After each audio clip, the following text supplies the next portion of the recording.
오늘 말씀 함께 나누겠습니다. 함께 오늘 하나님이 주시는 은혜가 있기를 원합니다. 우리 지난 주일에 스데반의 이야기를 함께 나누었습니다.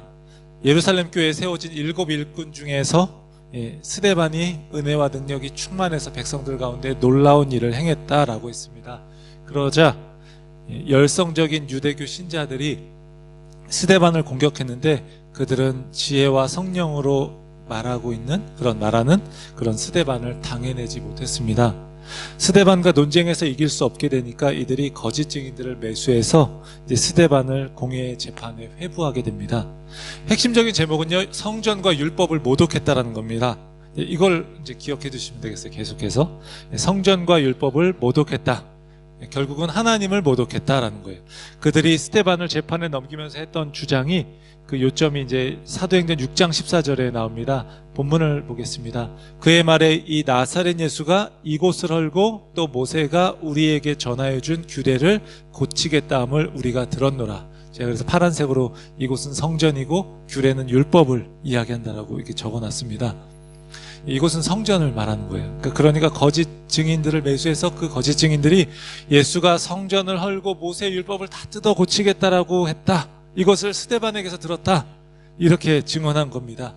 유대교의 종교 지도자들에게 있어서 가장 예민한 주제였던 성전과 율법을 꺼내 들은 거예요. 근데 지난주일에도 말씀드렸던 것처럼 예수님이 성전을 헐겠다고 하신 것은 자신의 육체를 가리켜서 하신 말씀입니다. 간단히 말하면 내가 이 땅에 온 것은 바로 죽으러 왔다는 거예요. 성전이 건물이 아니라 자신의 몸을 이야기하는 거예요. 내가 이 땅에 온 건 죽으러 왔다. 성전을 헌다라고 했잖아요. 그리고 사망 권세를 깨뜨리고 부활 생명을 통해서 구원의 길을 여시겠다라는 걸 말씀하시는 겁니다. 사흘 안에 다시 세우리라. 하지만 이들은요, 이 말을 문자적으로 이해해서 눈에 보이는 건물로서의 성전, 이것을 헐겠다라는 말로 들은 겁니다. 하나님이 계신 곳을 헐겠다고 하니까 하나님을 모독했다라고 하는 거죠. 또한 예수님은요, 모세의 율법을 고치겠다고 하신 게 아니라 완성하러 오셨다라고 하셨어요. 모세를 통해서 하나님께서 이스라엘 백성들에게 율법을 주셔서 모세의 율법 이렇게 이야기하는데, 율법은 그것을 지키고 그것을 행하는, 선을 행하는 자에게는요 생명이 주어지고, 불순종하고 악을 행하는 자에게는 그것이 심판을 가져온다라는 그런 가르침입니다. 율법의 요구를 채울 수 있는 사람이 아무도 없는데 예수님이 오셔서 십자가의 사랑을 통해 그 율법을 완성하셨습니다. 그런데 사람들은 예수님이 율법을 뜯어 고친다라고 이렇게 하면서 율법을 모독했다라고 이야기하는 거예요. 오늘 본문에서 스데반이 공회의 재판에 넘겨집니다. 그리고 1절에서 대제사장이 그에게 이것이 사실이냐라고 물어요. 재판을 해야 하니까 확인하고 신문하는 과정을 거치는 겁니다. 다시 말하면 스데반, 내가 성전과 율법을 모독한 것이 사실이냐? 내가 하나님을 그래서 모독한 것이 사실이냐? 이렇게 묻고 있는 겁니다. 스데반은 성전과 율법을 모독했다. 그것은 하나님을 모독한 것이다 라고 고발을 당한 상황이에요. 그러면 이제 그는요, 성전과 율법을 모독했다라는 것에 대해서 변론을 해야 하는 상황에 있는 겁니다. 그들의 주장이 왜 거짓된 것인지, 어떤 부분에서 자신의 말을 왜곡시킨 것인지, 그래서 그들이 자신을 어떤 위험에 빠뜨리려고 하는 것인지를 밝히고 자신을 변호해야 하는 거예요. 이렇게 해서 자신의 억울함을 해결하는 게 보통의 상식입니다. 우리도 뭔가 억울한 일을 당하거나 뭔가 남들에게 오해를 받을 때 자신을 해명하고 그러지 않습니까? 그게 상식적인 일입니다. 이렇게 해서 자신의 억울함을 해결하는 게 보통의 상식인데, 그렇게 하지 않으면 또 자신이 말하지 않고 하지도 않은 일로 인해서 곤경에 처할 수 있는 상황이 있습니다. 그런데 스데반은요, 그것이 사실인지 묻는 대제사장의 질문에 자신을 변호하지 않고요, 이스라엘의 역사를 돌아보면서 긴 분량의 설교를 합니다. 물론 이 설교의 내용이 성전과 율법을 모독했다라는 것에 대해서 반박의 성격을 가질 수밖에 없지만, 스데반은 그저 개인적인 변호를 하는 것이 아니라 이렇게 긴 설교를 통해서 하나님의 이야기를 하고 있는 거예요.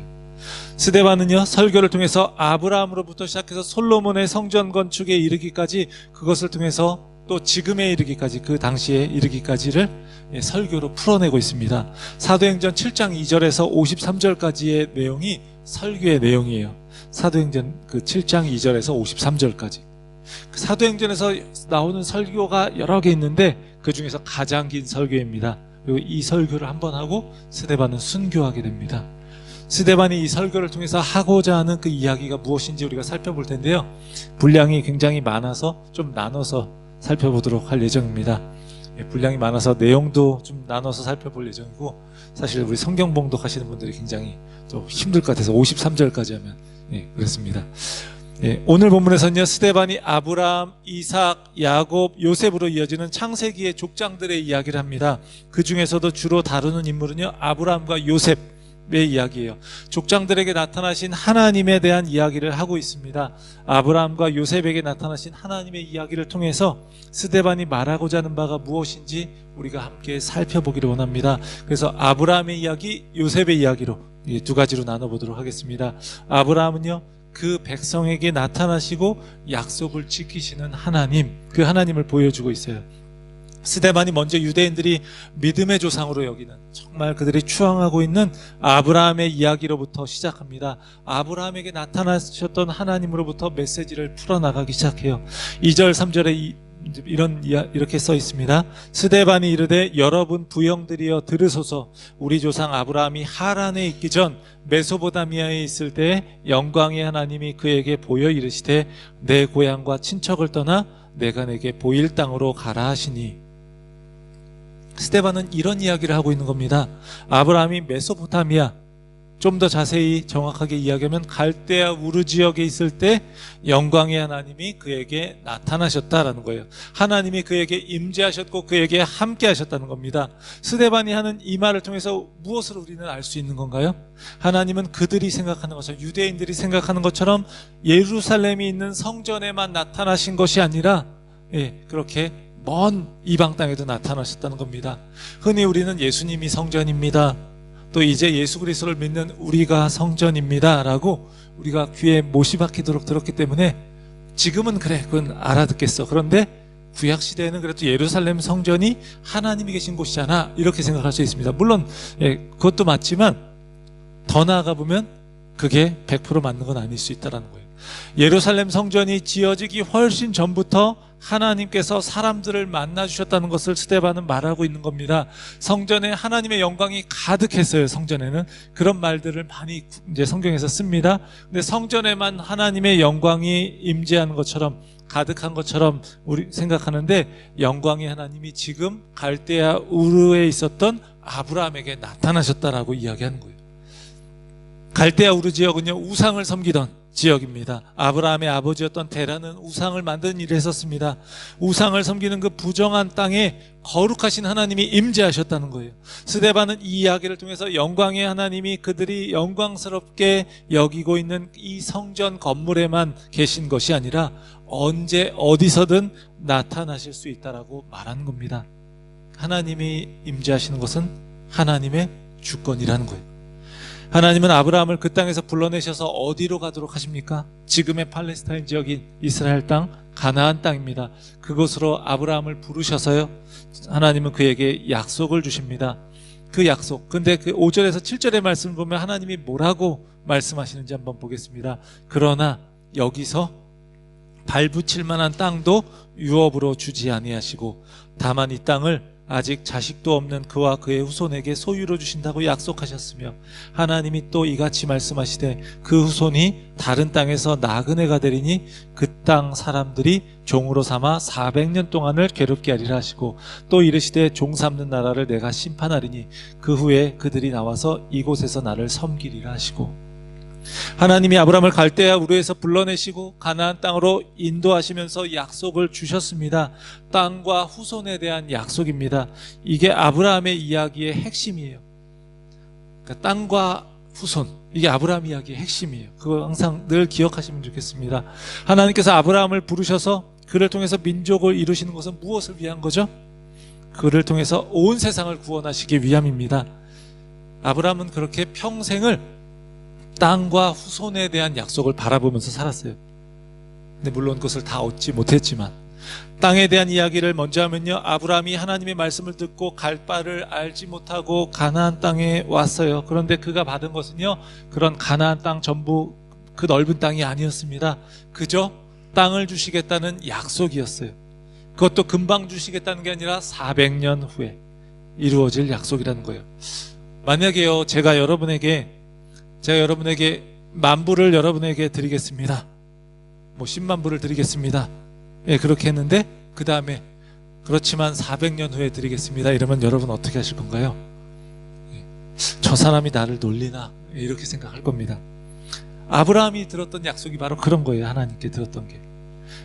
아브라함이 살아서 그 약속이 이루어지는 것을 못 본다라는 이야기입니다. 뿐만 아니라 그의 후손이 타국에서 나그네로 살다가 그것은 성취될 약속이다라는 거예요.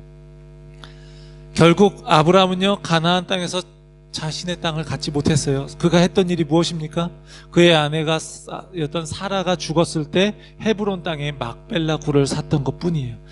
5절에서 그것을 이렇게 표현해요. 발붙일 만한 땅도 유업으로 주지 아니하시고. 하나님 불렀어요. 먼 데서 불렀는데 발붙일 땅도 주지 않으셨다라고 해요. 그래서 평생 동안 살면서 얻은 땅이라고 하는 게 그저 아내의 무덤으로 쓸 땅을 얻은 것 뿐입니다. 그거 산 것 뿐이에요. 결국 아브라함에게 주신 땅의 약속은 어떻게 되죠? 400년 후에 모세가 이스라엘 백성들을 이끌고 출애굽을 하고 광야를 지나서 여호수아가 그 백성을 이끌고 가나안 땅에 들어서야 그때 이루어지게 되는 겁니다. 그 약속이 이루어지기까지 너무너무 오랜 세월이 걸렸습니다. 그러면 후손에 대한 약속은 어떻습니까? 그를 통해서 큰 민족을 이루겠다고 하셨어요. 그의 나이가 100살이 다 될 때까지 약속의 자손이 태어나지 않았습니다. 아내 사라도 임신할 수가 없었다라고 해요. 그런 가운데서 하나님께서 그에게 후손을 주시겠다고 약속하셨습니다. 이것이 아브라함에게 주신 언약입니다. 이 약속을 받아들이기 위해서는요, 대단한 믿음이 필요한 거예요. 땅을 주신다고 하셨는데 가나안 땅이 하나도 아브라함의 소유가 아니었고, 그 땅을 후손들에게 주시겠다고 하셨는데 후손들은 태어나지 않았고, 땅과 후손의 약속은 눈에 보기에는 도저히 이루어질 수 없는 불가능해 보이는 것입니다. 이러한 아브라함의 이야기를 통해서 스데반이 하고 싶은 이야기가 무엇인가요? 땅과 후손을 통해서 아브라함의 후손들이 하나님의 백성으로 만들어지는 게 아니라는 거예요. 물론 민족을 이루기 위해서, 하나님 백성을 이루기 위해서는 후손도 필요하고 살 수 있는 땅도 있어야 되니까 좀 중요해 보입니다. 그런데 그것도 중요하지만 더욱더 중요한 것은 바로 하나님의 약속이라는 거예요. 하나님의 약속에 대한 믿음이 더 중요하다는 겁니다. 땅과 후손은요, 그 약속을 이루는 도구라는 거예요. 우리가 아브라함이라면요, 땅과 후손이 전부처럼 여겨질 겁니다. 그렇지만 그보다 더 중요한 것은 그 약속을 주신 하나님을 향한 신뢰입니다. 하나님은 자신이 하신 약속을 반드시 이루시는 분입니다. 약속을 이루는 도구보다 더 중요한 게 약속을 하시는 분이 누구인가라는 거예요. 다시 한번 이야기할게요. 약속을 이루는 그 도구보다 중요한 게 약속을 하시는 분이 누구인가라는 거예요.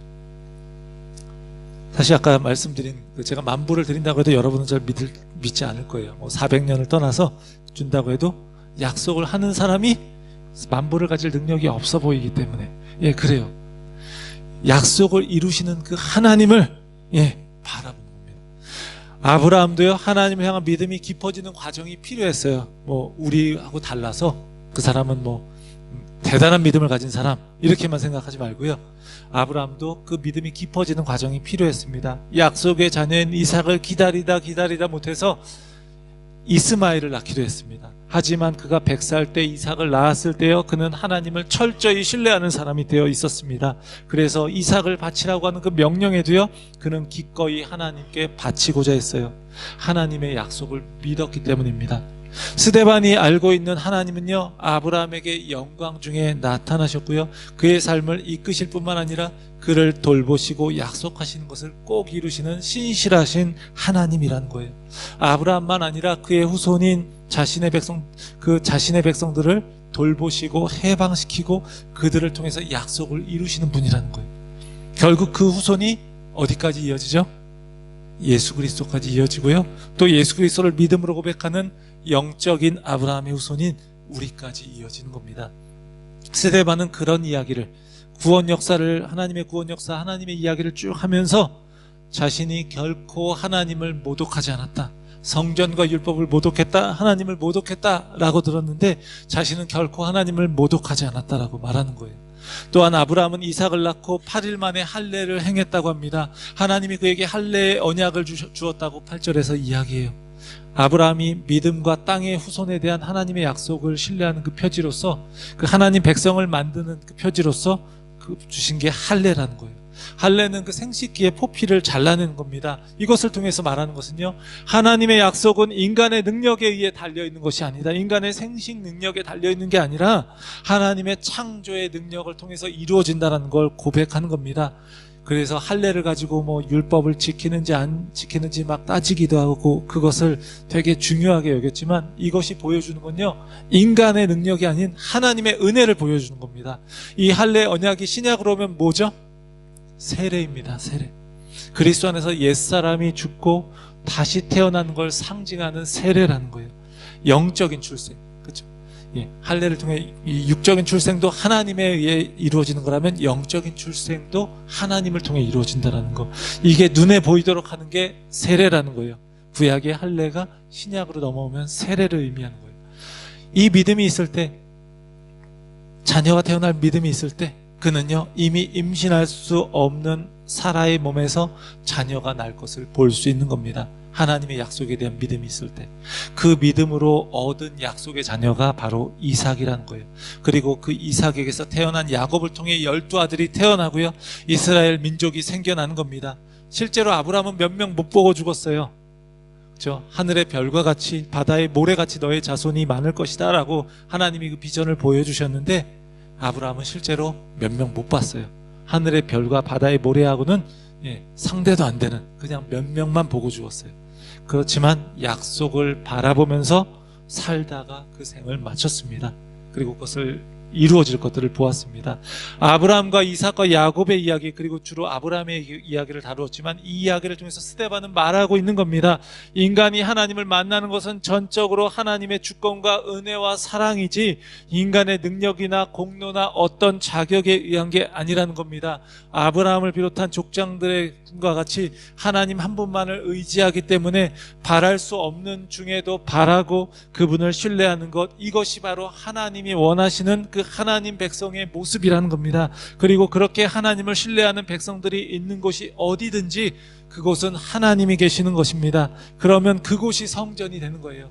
예루살렘에 있는 그 건물의 성전이 아니라, 스데반이 있던 그 당시 유대인들은요, 성전과 율법을 굉장히 절대화했습니다. 그것은 그들의 자부심이기도 했어요. 하나님을 예배하기 위해 지어진 이 성전이 마치 하나님처럼 되어버렸습니다. 지금으로 치면 이 교회 건물을 하나님으로 여기는 거예요. 그래서 율법의 정신을 생각하지 않은 채로, 그리고 또 율법의 정신을 생각하지 않은 채로 율법을 받았다는 것만으로도 우리는 하나님 백성이고 율법을 잘 지키고 있어, 이렇게 생각했어요. 다른 민족에게는 율법을 받지 않았기 때문에 우리는 너희와 달라, 이렇게 이야기한 겁니다. 이미 율법을 가졌기 때문에 마치 잘 지키면서 사는 것처럼 그들은 그렇게 생각했어요. 성전을 하나님같이 여겼고 율법을 가진 것만으로도 자신들은 다르다고 여겼어요. 그렇게. 하지만 아브라함을 비롯한 족장들의 이야기를 통해서 볼 수 있듯이 그들은 건물로서의 성전은 없었습니다. 하지만 그들은 믿음으로 하나님의 약속을 신뢰했고요, 하나님과 깊은 교제를 나눌 수 있었습니다. 하나님을 만나는 곳을 성전이라고 한다면, 그들은 건물로서의 성전은 없었지만 그들이 있는 그곳이 언제나 성전이었습니다. 사랑하는 성도 여러분, 하나님이 은혜와 사랑으로 우리와 언약을 맺으셨습니다. 오히려 아브라함을 비롯한 족장들은 직접 보지 못했던 예수 그리스도를 통해서 우리를 구원해 주시고 자격 없는 자를 사랑해 주셔서 우리를 하나님의 자녀로 삼아 주셨습니다. 때로 우리의 삶이 흔들리고 눈에 보이는 것이 아무것도 없을지라도 하나님은요, 일하고 계십니다. 그 하나님을 향한 신뢰를 가지고 있으면요, 그리고 그 믿음으로 우리가 하나님을 섬기며 살아가면요, 우리가 있는 어느 곳이든지 거룩한 하나님의 성전이 될 줄 믿습니다. 바로 그런 성전으로 살아가는 우리의 모습 되기를 원합니다. 요셉에 대한 이야기를 하는데요, 요셉은 어떻습니까? 대적들의 공격에도 지키시고 그 약속을 이루시는 하나님, 그 하나님을 이야기합니다. 이어서 스데반은요, 요셉이 애굽의 총리로 있을 때의 역사를 이야기합니다. 그런데 여기서 나오는 이야기는요, 유대인들의 조상들의 죄악에 대한 이야기를 하고 있습니다. 그 조상들의 죄악이 무엇이죠? 요셉의 이야기에서 유명한 내용입니다. 요셉의 형들이 요셉을 시기하면서 요셉을 애굽에 팔아넘긴 이야기예요. 9절 10절에서 그 이야기가 나옵니다. 여러 조상이 요셉을 시기하여 애굽에 팔았더니 하나님이 그와 함께 계셔 그 모든 환난에서 건져내사 애굽 왕 바로 앞에서 은총과 지혜를 주시며 바로가 그를 애굽과 자기 온 집의 통치자로 세웠느니라. 요셉을 애굽으로 팔아넘긴 형들, 즉 그들의 조상들의 죄악에도 불구하고 하나님은 요셉과 함께 하셨다라고 해요. 우리 창세기 요셉의 이야기를 읽어보시면 아시겠지만 계속해서 하는 이야기가 하나님이 요셉과 함께 하셔서 그가 형통하게 되었다, 계속 나오고 있어요. 그래서 하나님의 약속을 이루는 데 사용하셨습니다. 요셉이 애굽으로 팔려가서 어떻게 됩니까? 여러 가지 어려움을 거쳐서 결국은 애굽의 총리가 됩니다. 그 중간 과정은 다 생략할게요. 그냥 창세기를 다 아시고 또 읽어보시면 되겠습니다. 그리고 기근이 왔을 때 결국은요, 민족을 구원하는 일을 하게 되는 겁니다. 그의 형제들, 즉 스데반을 공격하는 이들의 조상들의 죄악 때문에 요셉이 머나먼 이방 땅으로 팔려갔는데 거기에 하나님이 계셨죠. 그리고 또 요셉과 함께 하셨습니다. 뿐만 아니라 흉년 때 굶어 죽지 않고 그렇게 살아갈 수 있도록 그 민족들이 그렇게 살아갈 수 있도록 하셨고, 야곱과 그의 아들들이 결국은 애굽으로 들어가서 큰 민족을 이루게 되었어요. 그러니까 그냥 요셉 한 사람을 잘 하나님이 살려주셔서 높은 자리에 올라가 계셨다, 이런 이야기가 아니라 아브라함에게 주신 약속, 큰 민족을 이루겠다고 하신 약속을 위해서 요셉이 애굽에 팔려가는 것도 허락하시고 그것을 통해서 결국은 그 많은 민족을 이루셔서 약속을 성취하신 겁니다. 유대인들의 생각처럼 성전만 중요하고 가나안 땅만 중요하다면 애굽으로 팔려간 요셉은요, 마치 하나님께 버림받은 것과 같은 겁니다. 그런데 그렇지 않았다라고 스데반은 말하는 거예요. 그가 고통당할 때도 하나님은 그를 지켜보셨고 돌보아 주셨습니다. 요셉을 통해서 아브라함의 후손을 통해 큰 민족을 이루겠다고 하신 그 약속을 이루어 가셨습니다. 결국 애굽은요, 하나님께서 아브라함의 후손인 이스라엘 백성들이 400년 동안 생육하고 번성하도록 임시적으로 거하게 하신 그런 땅이었다라는 거예요. 그러니까 민족을 만들려면은 좀 시간이 필요하고 그런 좋은 땅이 필요하니까 하나님이 함께 하시니까 이방 땅이었던 애굽 땅이 바로 하나님이 계신 성전과 같이 된 겁니다.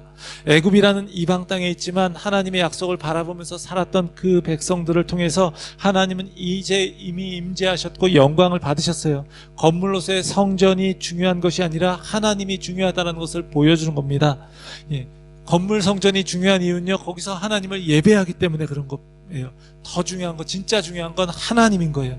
애굽 역시도 하나님이 다스리는 그 온 세상의 일부일 뿐인 겁니다. 거기에 하나님이 계셨다는 거예요.